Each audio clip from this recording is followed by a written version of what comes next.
شیطان کی انسان دشمنی ایپیسوڈ 4۔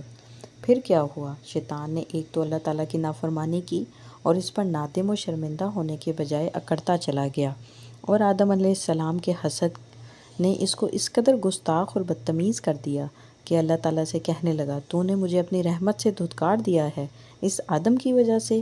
اچھا تو پھر مجھے اتنی مہلت قیامت تک دے دے کہ میں اس کی اولاد کو بہکاؤں، ان کو آپس میں لڑاؤں، انہیں تیری نافرمانی پر اکساؤں، ان میں نفرت، بغض، کینہ پیدا کروں اور انہیں قتل و غارت گری پر لگا دوں۔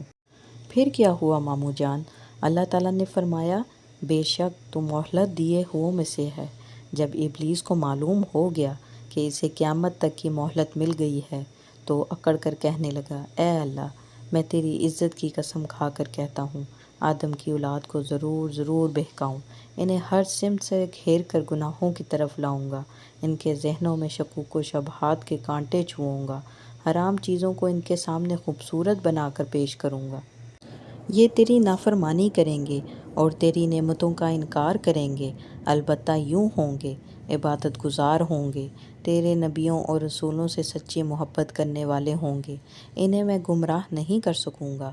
اس وقت سے ابلیس انسان کا دشمن ہے اور اس کوشش میں مصروف رہتا ہے کہ کسی طرح انسان کو گمراہ کر دے، ان کے درمیان نفرتیں پیدا کر دے، ان کو اچھے کاموں سے ہٹا کر برے کاموں پر لگا دے اور ان سے جھوٹ، غیبت، حسد، تکبر، غرور، چوری اور دیگر برے کام کروائے، تاکہ انسان جنت میں نہ جا سکے اور جہنم کا ایندھن بن جائے۔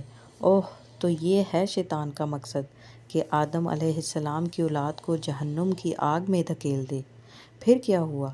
اس کے بعد اللہ تعالیٰ نے شیطان کو جنت سے نکال دیا اور سیدنا آدم علیہ السلام کو حکم دیا کہ وہ جنت میں رہیں، اور سیدنا آدم علیہ السلام کی انسیت کے لیے آپ کے بائیں پہلو سے حضرت حوا علیہ السلام کو پیدا فرمایا۔